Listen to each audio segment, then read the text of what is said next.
El Hadji Malick Ndiaye di ministre bi ñu dénk wàllu transport dem ak dikki ci kaw ak ci suuf jaww jeeg jéeri ji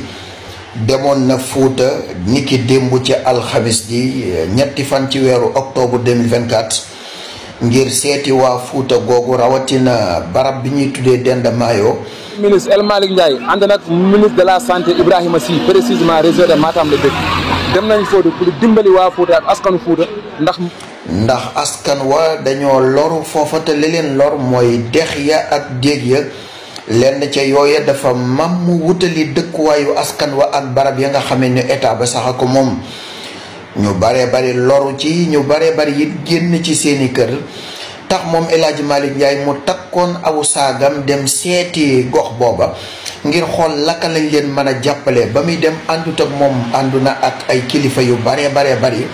bokk na ci ministre bi nga xamee ne moom la ñu dénk wàllu santé muy Ibrahima Sy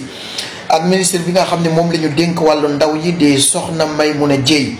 moom El Hadji Malick Ndiaye bi mu jëlee kàddu daal xamle na ni li ñu indi foofu moom mooy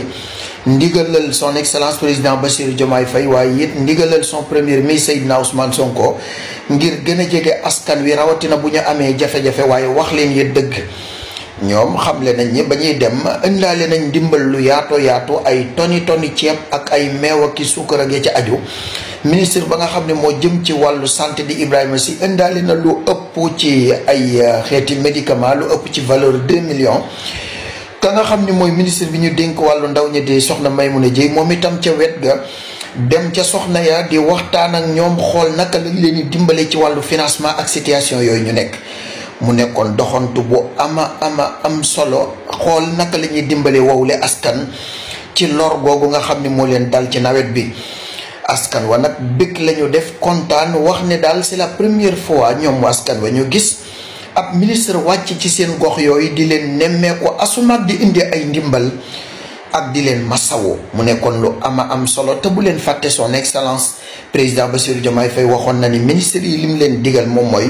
ñu jógee askan wi à tout moment rawatina bu ñu amee ay jafe-jafe waaye di leen wax dëgg.